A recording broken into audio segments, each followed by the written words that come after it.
Kibr bu insonni o'zini boshqalardan ustun ko'rishga undaydigan, qalbni qoraytiradigan xavfli illatdir. U iymonni zaiflashtiradi, insonni kamtarlikdan uzoqlashtiradi va oxir-oqibat halokatga yetaklaydi.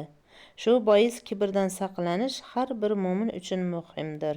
Kibr haqni inkor qilish va odamlarni kamsitish degan ma'noda hadis bor ekan. Ushbu hadisni to'liq aytib bersangiz. Ayni siz aytgan hadisni asli matni bu Abdulloh ibn Mas'ud radhiyallohu anhu dan rivoyat qilingan. Payg'ambarimiz alayhisolatu vassalam aytadilar: "La yadkhulul jannata man kana fi qalbihi mithqala dharratin min kibr" dedi. Qalbida misqol zarrasichalik, bir kichkina zarracha degani bu. Shunchalik darajada kibri bor odam bo'lsa ham u jannatga kirmaydi deganlar.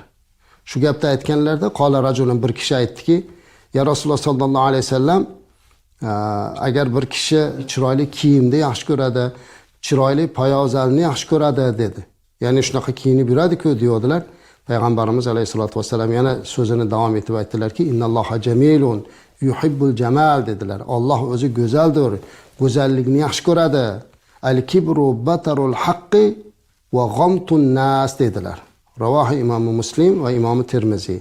Kibr degani batarul haq, ya'ni kibr bu haqqa unamaslik va odamlarni qadrini pastga urish dedilar. Mana hadisda asl matni. Ya'ni payg'ambarimiz alayhisolatu vasallam avval kibr qilishlikdan qaytardilar. Kimda dedi, o'sha misqol zarrasicha kibri bo'lsa jannatga kirmaydi deydilar. Bir sahoba, ha odamlar chiroyli kiyinishlikda, chiroyli kiyimda, poyabzalni yaxshi ko'radi-ku dedi. Ya'ni bizni tasavvurimiz aytayapti, hozir chiroyli kiyinib yurgan, bashan kiyinib yurgan odam kibr bo'lib qoladimikin degan ma'no bor-da. Shunda payg'ambarimiz alayhisalom aytdilarki, yo'q dedilar. U Alloh o'zi go'zal, go'zallikni yaxshi ko'radi. Chiroyli kiyingan odamda kibrli demaymiz. Haqni inkor qilsa va odamlarni pastga ursa, mana shu odam o'sha payg'ambarimiz alayhisalom aytgan kibr hisoblanar ekan va mana shunday odamda jannatga kirmasligini aytibdilar. Vallohu a'lam bisob.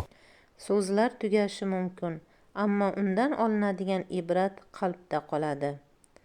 Qalbingizni kibr, hasad va adovatdan poklab, kamtarlik va ezgulik bilan yashashni nasib etsin. E'tiboringiz uchun rahmat. Assalomu alaykum va rahmatullohi va barakatuh.